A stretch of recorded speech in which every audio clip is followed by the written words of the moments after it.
Bonjour, ça va bien? Ça va bien. Demande-moi ce que tu veux.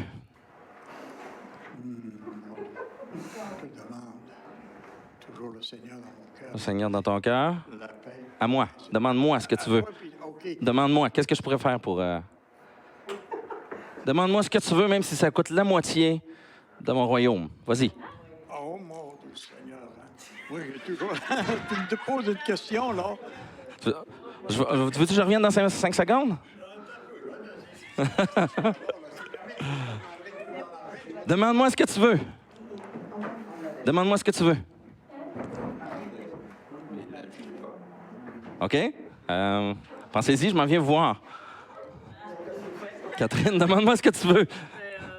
Ben oui, mais je peux pas te demander que ma famille soit sauvée quand même. Non, mais à moi, demande-moi. À toi, je pourrais te demander de faire vraiment une prédication là, super. Excellente. Qui pourrait nous toucher. Là. Ah, amen. Amen. Oui, je reviens. Elle l'a dit pour moi. Ah, OK, amen. Amen. Demande-moi ce que tu veux. La moitié de ta richesse. La moitié de ma richesse? Bon, il y en a qui vont, il y en a qui vont au fond. Et la portion dangereuse, demande-moi ce que tu veux. La vie éternelle. La vie éternelle, oh, je suis pas sûr que je suis capable. Bon. Eh boy, ça, là, c'est une question dangereuse, hein? Demande-moi ce que tu veux. Un chèque en blanc, il y en a un qui veut un chèque en blanc. Il y en a d'autres qui veut lancer quelque chose. Ce que vous voulez, là, que je suis capable de donner. Ma carte de crédit, oui, il y en a un qui a regardé l'image. Amen. Amen. J'aimerais voir, moi, ce que tu possèdes, Ce que je possède? que nous puissions le partager. Amen. Là, on parle des possessions spirituelles ou des possessions physiques? Oh boy, oh boy. OK. Non, mais peut-être ma voiture ou... Oui, il y en a un en arrière. Moi, je vais être béni autant qu'il soit béni. Tu veux être... Mais je suis pas sûr que je suis capable de le donner, mais on peut prier pour ça. Amen. Demande-moi ce que tu veux, la question la plus dangereuse. Oui. Mon amitié. Mon amitié? Oh! Oh! Oh! Amen! Quel grand 10! Oh! Oh! On commence à pogner des points, là. Amen! Oui, Eric? Tu nous aimes comme Jésus t'a aimé. Tu me demandes de t'aimer comme Jésus t'a aimé? Comme Jésus t'a aimé, toi. Comme il m'a aimé? Amen! Amen! Oh! Oh! C'est plus que la moitié de mon royaume, ça! Il est... C'est bon! Amen! Une question super dangereuse à poser, hein? Demande-moi ce que tu veux. Et puis, de mettre une balise du genre, même si ça coûtait la moitié de mes possessions. C'est très dangereux à poser comme question. Et puis, les gens pourraient... Oui, oui, la double portion de ton esprit. Amen. Mais ça, c'est des demandes qu'on fait à Dieu. Il y a eu quelques demandes que les gens m'ont pris pour Dieu en me demandant la vie éternelle, ce genre de choses, mais je ne suis pas Dieu. OK. Donc, on va revenir dans le vif du sujet. Le vif du sujet étant, demande-moi ce que tu veux, question dangereuse. Tellement dangereuse que dans le passé, on a tous entendu l'histoire de chevaliers hyper galants qui sont partis sur des quêtes lointaines pour décrocher la Lune. Parce que la femme qui courtisait a dit, ben, décroche-moi la Lune. Demande-moi ce que tu veux, ô belle, ô douce. Ben, je veux la Lune. Et puis, ils sont partis, puis ils ne sont jamais revenus. Parce que je ne connais pas d'escalier qui monte jusqu'à la Lune. Demande-moi de combattre les bêtes féroces. Chevalier sur son dragon, chevalier sur son cheval qui combat un dragon pour sauver une princesse. Demande-moi de combattre des bêtes féroces. Demande-moi de parcourir monts et montagnes. Monts et montagnes. Je parcourais 1000 kilomètres à genoux sur du verre pour passer 5 minutes avec toi. Non. Demande-moi de te donner des trésors oubliés depuis des millénaires. Demande-moi le NIP de ma carte de crédit. Et ça, c'est non.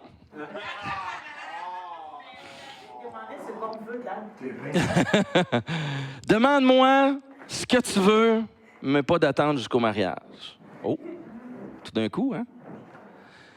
Il y a une limite à la générosité qu'on peut faire preuve en public. On vient de voir assez vite.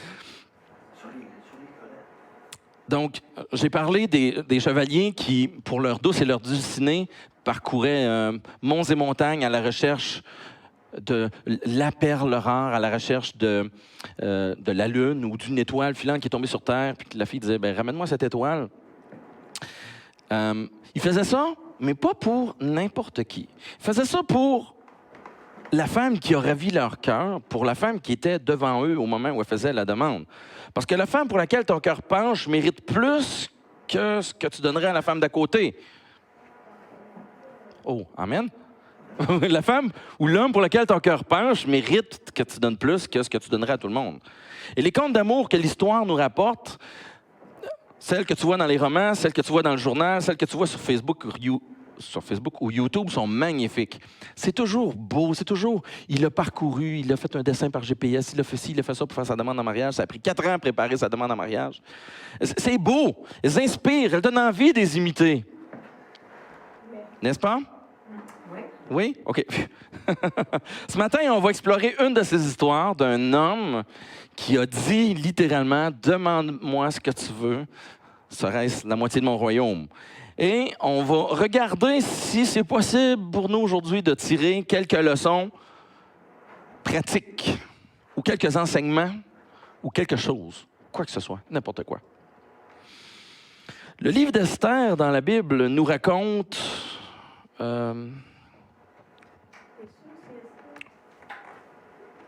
Le livre d'Esther dans la... Ça commence bien, hein? T'es sûr c'est Esther? Je suis sûr. J'ai fait un enseignement complet sur Esther. J'espère que je ne me suis pas trompé de livre à quelque part. Donc, on va faire le contexte un peu de l'histoire d'Esther pour comprendre dans quoi la fameuse demande s'insère, dans quel contexte la fameuse demande s'insère. Puis on va partir large, on va ratisser pour arriver plus pointu. Amen? Vous êtes avec moi? Donc, contexte. Le livre d'Esther dans la Bible nous raconte une des histoires qu'on vient de parler. Il raconte l'histoire d'une fille de rien, qui était une fille de rien, là, qui était issue d'un peuple conquis, OK? Qui sont esclaves, propriété des Babyloniens. Une fille du peuple d'Israël qui part de chez son oncle, puis qui fait son chemin partout où elle va en laissant derrière elle un parfum agréable. La parole de Dieu nous dit qu'elle trouvait grâce aux yeux de tous ceux qui la voyaient. Elle faisait son chemin, tranquillement, pas vite. Elle faisait son chemin dans le cœur des gens, puis elle faisait son chemin dans la société, puis elle laissait derrière elle un parfum agréable. Elle monte les échelons du bas vers le haut quand même assez rapidement. Ça n'a pas été super long qu'elle s'est ramassée avec une couronne sur la tête. Donc, elle se retrouve reine à côté d'Assuérus. Assuérus étant le roi qui règne à ce moment-là, elle se trouve reine, femme d'Assuérus. Un peu de temps passe, puis le roi il finit par oublier sa propre femme. Quel roi oublierait sa propre femme? Parce qu'il y avait plusieurs femmes, mais celle qui porte la couronne, là, sa préférée, autrement dit, il l'oublie. Et puis, la Bible, elle ne nous dit pas pourquoi. Mais ce qu'on sait, c'est que les tractations puis les jeux de coulisses avec Aman, Mardoché, etc., font en sorte que dans le dos de la reine, il y a un complot qui monte, qui met en péril la vie même de la reine. Aman, qui était l'homme le plus haut du royaume à ce moment-là, il réussit à faire passer une loi qui condamne à la mort tout un peuple, qui est le peuple d'Israël dans le royaume babylonien. Et là, Esther se retrouve devant le choix déchirant d'aller demander grâce auprès d'un roi qui peut la faire mourir simplement en l'ignorant, comme il fait depuis les derniers mois. S'il continue à l'ignorer, elle meurt, ou je reste où je suis, puis je meurs. C'est déchirant comme choix. Donc, pour préparer son intervention près du roi, elle demande à son peuple de jeûner avec elle 3 jours. Donc, elle prépare par le jeûne et la prière 3 jours. Et au bout de ces 3 jours, on se retrouve dans le texte qu'on va lire, qui se trouve être le texte là. Le 3e jour, Esther mit ses vêtements royaux, se présenta dans la cour intérieure de la maison du roi, devant la maison du roi. Le roi était assis sur son trône royal dans la maison royale. En face, il y a beaucoup de royales, hein? Donc, il ne faut pas se tromper. Le roi est assis sur son trône royal dans la maison royale, en face de l'entrée de la maison. Lorsque le roi vit la reine Esther debout dans la cour, elle trouva grâce à ses yeux et le roi tendit à Esther le sceptre d'or, d'or qu'il tenait à la main. Esther s'approcha et toucha le bout du sceptre. Le roi lui dit, « Qu'as-tu, reine Esther, et que demandes-tu? » Bon, sa vie est sauvée, il ne l'a pas ignoré. Mais que demandes-tu? Quand ce serait la moitié du royaume, elle te serait donnée. Ça, c'est le contexte qui a mené à la demande. Que demandes-tu quand ce serait la moitié du royaume? Je vais te la donner. Esther vient de gagner à la loterie. Elle vient de gagner à la loterie. L'Empire universel perse, qui est universel à ce moment-là, elle peut en avoir la moitié. C'est la loterie. Elle vient de gagner le ticket de chanceux, c'est lui qui va lui permettre de répondre à tous ses besoins, incluant le besoin pour lequel elle vient devant le roi.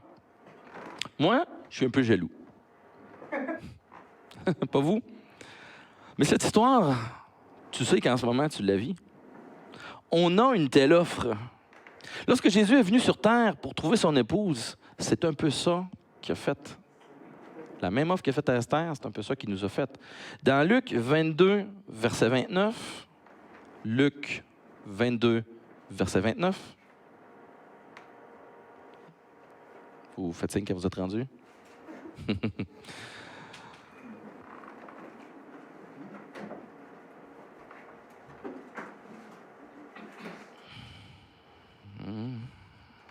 C'est pourquoi je dispose du royaume en votre faveur, comme mon Père en a disposé en ma faveur. En parlant de la persévérance dans les épreuves. Il a disposé du royaume en notre faveur, comme de la même façon que le Père a disposé du royaume en faveur de Jésus. Et Matthieu 21, 22. Matthieu 21, 22. Tout ce que vous demanderez avec foi par la prière, vous le recevrez.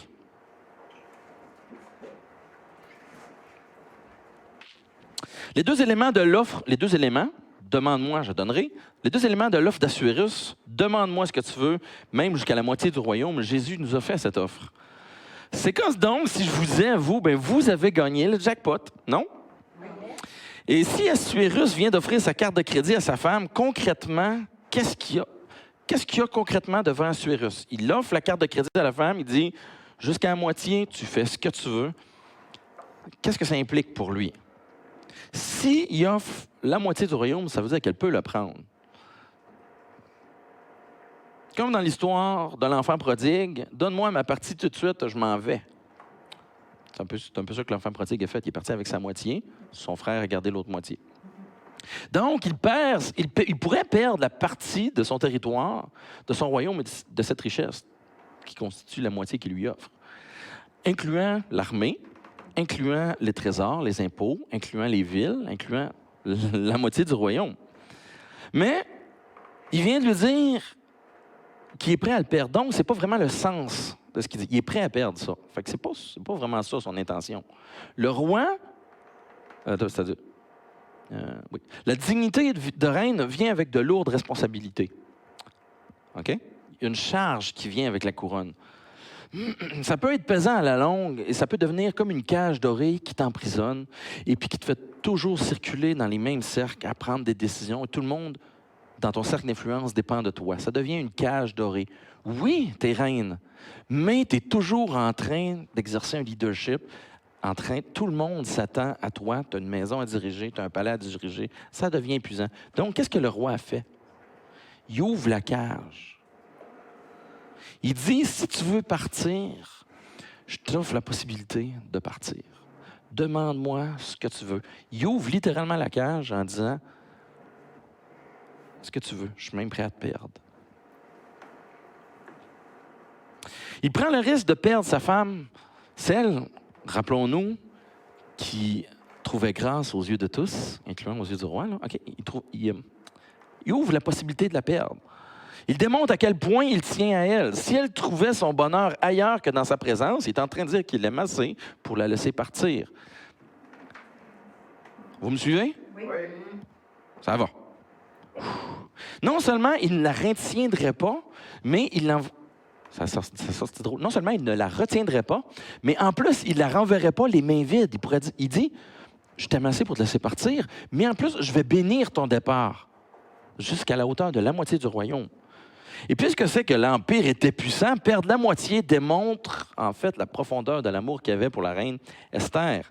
Ça démontre un peu l'importance du risque qu'il prend.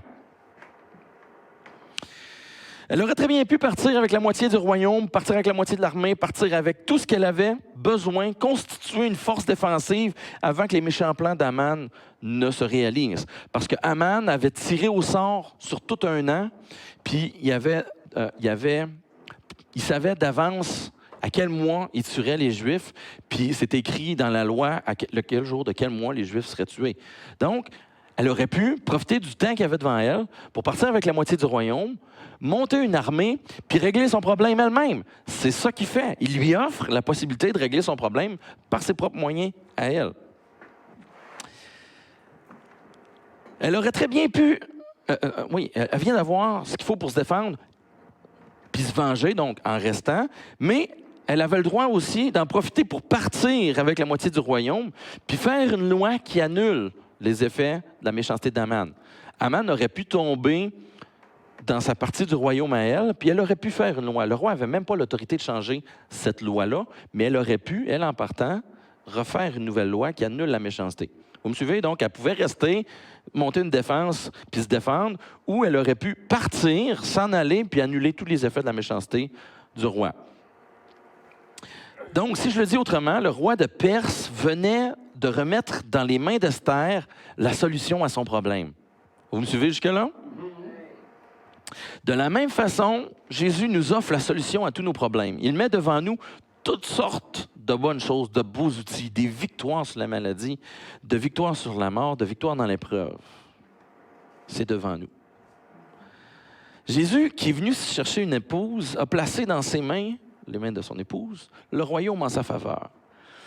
En sa faveur. Il va même jusqu'à dire que ceux à qui nous pardonnons, il leur sera pardonné. Il va même aller jusqu'à dire, je vais suivre le sens de votre pardon. Il place dans nos mains un pouvoir très puissant. Pensez un moment. Ceux à qui nous ne pardonnons pas, il dit dans Jean 20, 23, pour ceux qui veulent vérifier, qui va retenir la faute. Et il y en a parmi nous qui prennent l'offre de Jésus littérale. Ils sont partis. Ah, tu m'as donné le royaume? Check-moi aller. Ils prennent ce que Dieu met devant eux, puis ils partent avec. Ils sont tous excités, là. Nous sommes plus que vainqueurs par la grâce et la volonté de celui qui nous fortifie. Je puis tout par celui qui me fortifie. Ils sont décollés, là. Un peu comme je décollais en ce moment. Eux, c'est ça qui les anime. Tu les regardes aller dans le royaume, ils sont comme des gazelles. Ils sont partis, là, de victoire en victoire. Ils agissent comme s'ils régnaient déjà. Quand vient un problème, ils sont partis sur le sentier de la victoire, ils déterrent la hache de guerre, puis let's go, mon homme, on est parti. Ils demandent au nom de Jésus qu'il leur accorde toutes choses, pourvu qu'elles soient faites avec foi. Là, OK? Seigneur, je crois, accorde-moi, ils sont décollés sur le sentier de la victoire. Quand surviennent des difficultés plus sérieuses, comme j'ai dit, ils peuvent tout par celui qui les fortifie. Donc, je vais passer au travers de cette épreuve. Quand un projet financier se présente, ils sont fils et filles de roi, c'est déjà à moi. Je suis fils, fille de roi, il m'a donné ma partie du royaume, il l'a disposé en ma faveur, ça m'appartient, je le saisis par la foi. Je suis en train d'écrire la façon dont certaines personnes pourraient prendre littéral l'offre que Jésus a fait. Puis peut-être que si c'est ton cas, je ne suis pas en train de me moquer de toi, s'il vous plaît. Puis si vous connaissez quelqu'un, je ne suis pas en train de me moquer de lui. On est en train d'explorer l'offre que Jésus fait et puis comment on peut y répondre. On peut le prendre, puis là, c'est ça qu'on explore. Oui, financier, OK. Peu importe la montagne qui se dresse devant ces gens-là, il lui ordonne à la montagne de se jeter dans la mer. Puis tu les regardes aller, puis tu peux être saisi d'une jalousie, parce que veut pas, il y a une foi enfantine, une foi infantile. Bon, on va la voir. Ils prennent comme un enfant la parole de Dieu, puis ils l'appliquent. Dieu le dit, Dieu ne ment pas, voici. Puis tu les regardes aller, tu dis, j'aimerais ça avoir une foi de la nature, de la foi de cet homme ou de cette femme. Et leur foi dans le Seigneur peut avoir l'air intimidante. C'est la même offre qui se fait à nous, d'ailleurs. ces gens-là ont toujours le bon verset pour encourager dans l'épreuve. Il n'y a rien même qui semble à leur épreuve. Et je ne suis pas en train de dire que c'est eux ton épreuve. C'est pas ça qu'on dit. Quand tu regardes leur vie spirituelle, par contre, est-ce que c'est vraiment une vie de victoire? Est-ce que tu peux dire concrètement que leur vie, c'est une vie de victoire ou c'est des paroles? Est-ce que c'est Dieu qui mène leurs pas ou est-ce que c'est leur chair qui mène leurs pas? On va revenir sur l'histoire d'Esther. Il y a un point important, très important, le plus important. Un point important, très important, le plus important. OK, non, c'était pas ça d'abord.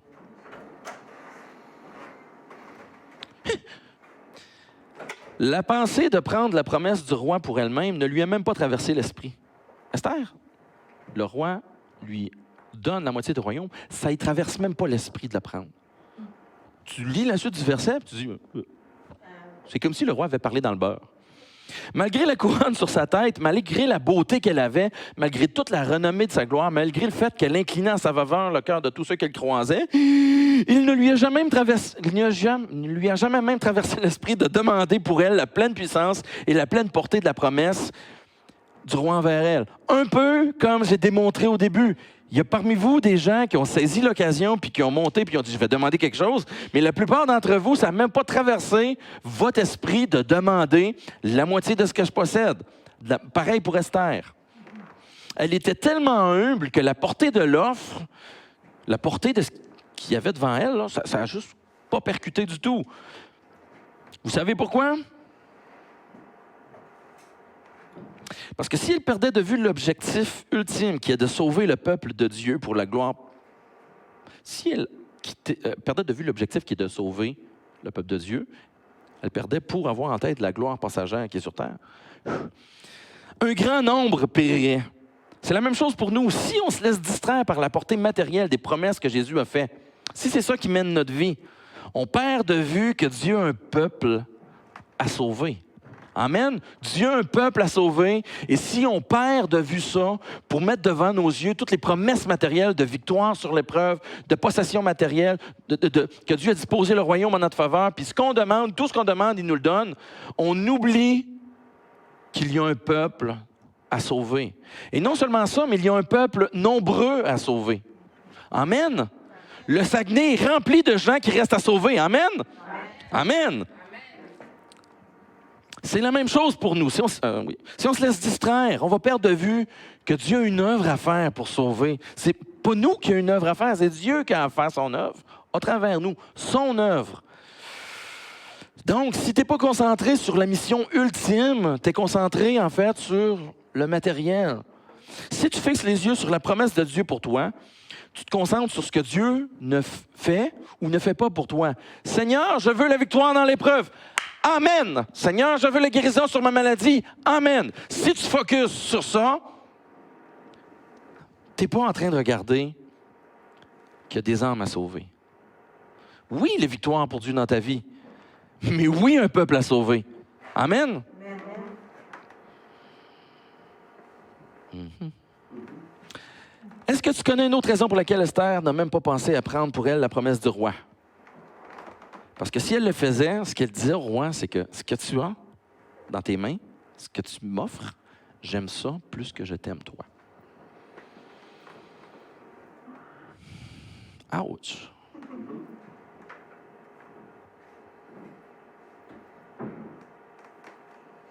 Il n'y a rien de mal à aimer son époux pour ce qu'il te donne. Mesdames, soyez rassurées. Messieurs, il n'y a rien de mal d'aimer votre épouse pour ce qu'elle vous donne. Hein? Personne ne va épouser un chardon, une épine. Tout le monde veut quelque chose de plaisant. Tu amènes quelque chose de plaisant dans le couple. Et puis, c'est normal de désirer ces choses-là. OK? Donc, c'est pas de ça qu'on parle. C'est un peu pour ça, d'ailleurs, qu'on fréquente les gens. On aime ce qu'ils nous apportent. Mais quand on parle de Dieu, c'est mal d'aimer Dieu pour ce qu'il nous donne et pas pour ce qu'il est.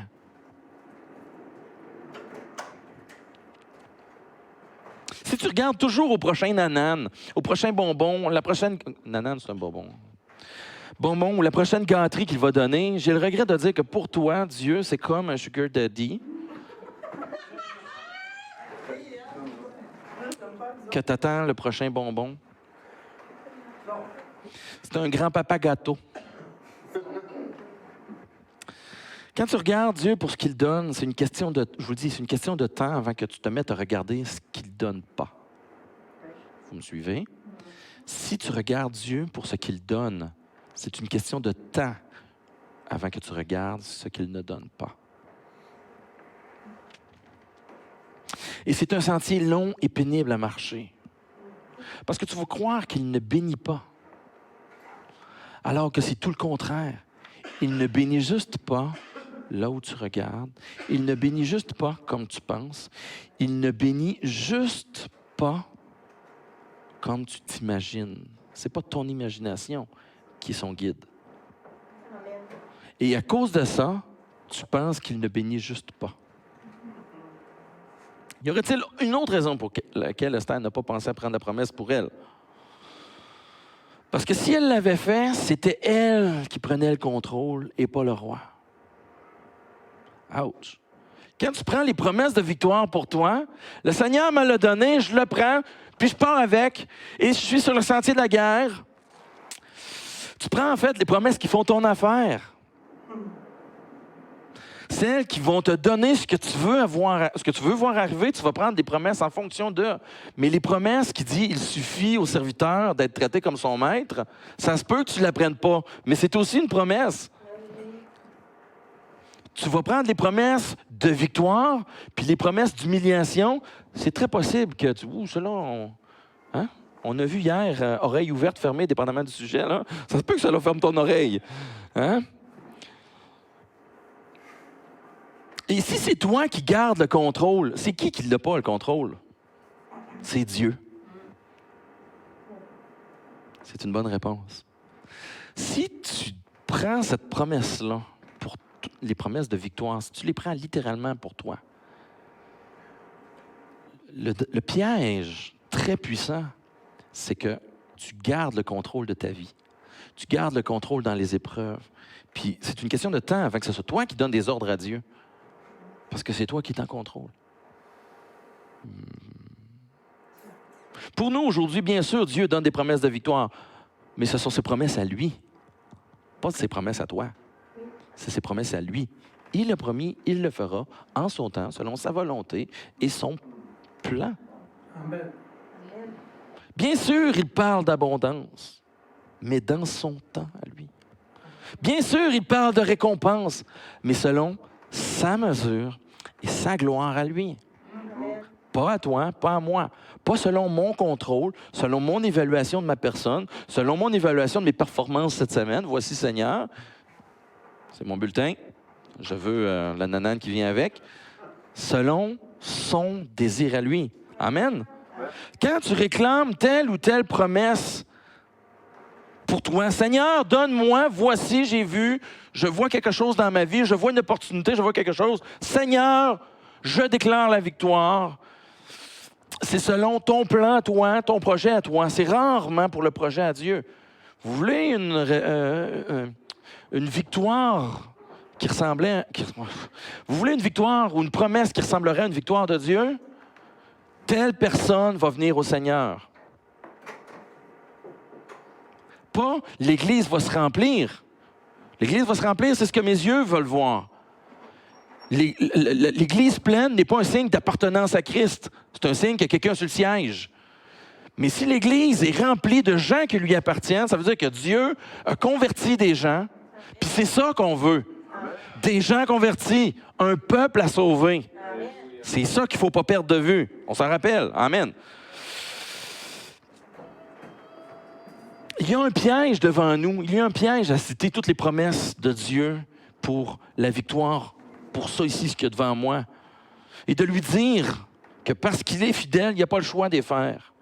Il y a un piège, mes amis. Le risque de donner des ordres à Dieu pour qu'il fasse notre volonté devient très grand. Il y a une ligne mince à faire attention. Oui pour les promesses, non pour que Dieu fasse ce que moi j'ai décidé.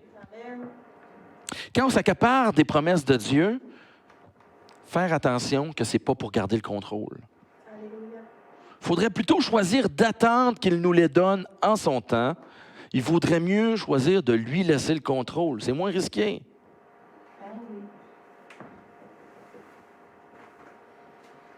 Y a-t-il autre chose que Esther nous montre? Une autre leçon qu'elle pourrait nous montrer? Ben oui, il y en a une.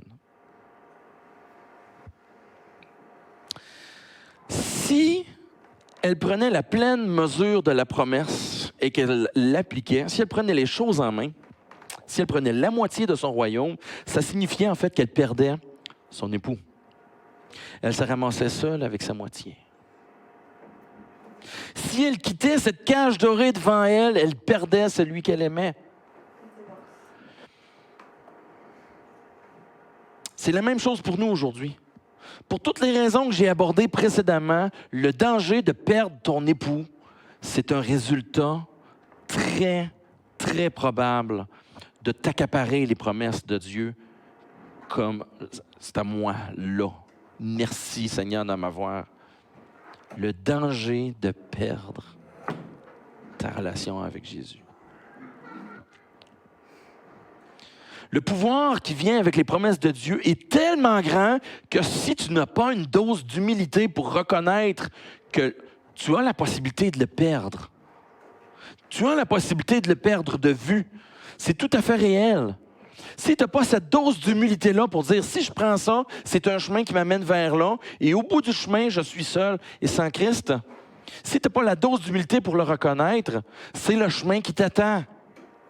Esther avait tellement une dose d'humilité forte que quand la tête d'Aman a roulé, le roi lui a donné, même si elle n'avait pas demandé, il a donné la maison d'Aman.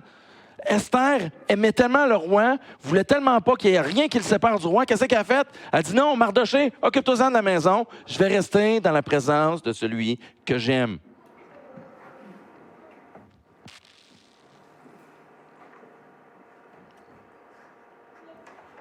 Même si elle avait droit, plein droit, parce qu'il lui avait donné la moitié du royaume, elle ne l'a pas saisi. Parce qu'elle ne voulait pas payer le prix qu'il y avait au bout. Vous me suivez? Amen. Et même si Dieu nous accorde dans notre vie des zones de contrôle, même s'il accorde dans notre vie des victoires, parce qu'il les promet, puis il est un Dieu fidèle, puis il tient ses promesses, même si, quand Dieu intervient pour te donner les choses que tu as demandées et que tu as le contrôle, si tu prends le contrôle au lieu de lui laisser, c'est le chemin de la séparation. Elle préférait, Esther, laisser le contrôle à un autre pour ne pas courir la chance de perdre celui que son cœur aime. Et on devrait faire comme Esther en nous inspirant d'elle. Amen. La plus grande leçon que je peux vous donner ce matin, c'est que votre amour pour Christ fait en sorte que même s'il donne la victoire dans l'épreuve, vous lui laissez le contrôle. Même s'il donne la promesse qu'il t'a demandé, auquel tu as droit, de lui laisser le contrôle. Parce que vous l'aimez tellement que vous préférez sa présence à lui qu'une gloire passagère sur terre. Amen. Amen. Les parallèles entre l'histoire d'Esther puis l'histoire que j'ai parlé un peu plus tôt du fils prodigue sont nombreux. Le fils prodigue, il a tout perdu. Il avait droit à la moitié des biens de son père. Il a pris pour lui la promesse de l'avoir. C'est un gars, il l'a fait, lui. Il est parti, il a décollé. Let's go. J'ai la moitié. Oui, sky is the limit. Puis il s'est rendu compte que le ciel est loin. Donc, il est parti pour dissiper le bien de son père. Il aimait les biens terrestres de son père plus que son père. Il est là, le piège. Il voulait contrôler comment il allait... C'est lui qui voulait contrôler comment il allait dépenser son bien. Mais il a perdu le bien et celui qu'il aimait. Il était avec les porcs. Pour toi et moi aujourd'hui, la promesse de Dieu, ce n'est pas Dieu. Suivez-moi. La promesse de Dieu, ce n'est pas Dieu. Il y a Dieu, il y a sa promesse. Si on saute sur la promesse, ce n'est pas comme si on sautait sur Dieu. Il y a Dieu, il y a la promesse de Dieu. C'est où on va? Sur Dieu. Sur Dieu.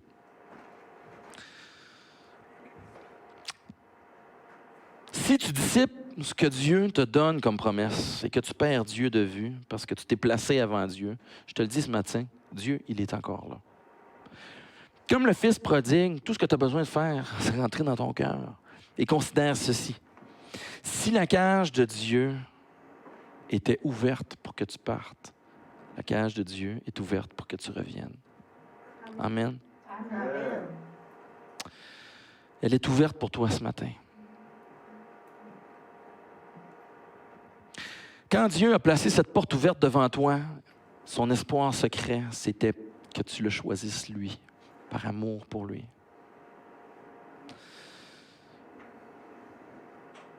Parce que le Père se cherche des adorateurs en esprit et en vérité. Et si auparavant, tu t'es peut-être laissé emporter par les promesses incroyables que Dieu avait pour toi, aujourd'hui est un temps pour le laisser les accomplir, non pas toi. En son temps et à sa pleine mesure. Et s'il te fait ces promesses parce qu'il t'aime, il n'y a rien de mal à choisir Dieu parce que tu l'aimes. Vous me suivez? S'il te fait cette promesse parce qu'il t'aime, il n'y a rien de mal à choisir Dieu parce que tu l'aimes. Et si, au contraire, tu as déjà fait le bon choix, parce que tu as déjà choisi Dieu en premier, malgré tout, donc tu as déjà choisi Dieu en premier, tu as déjà choisi Dieu malgré tout, je t'encourage ce matin à continuer. Dieu va accomplir ses promesses. Je t'encourage à marcher sur ce chemin, parce que les promesses que Dieu a pour toi, elles vont s'accomplir, sois-en sûr. Et qui parmi nous, ce matin, a marché un des deux chemins? Ou qui oscille entre les deux? Je vous le dis, laissez le contrôle à Dieu ce matin. Pour avoir la pleine mesure de sa promesse. C'est de la seule façon qu'on va pouvoir y arriver, mes amis.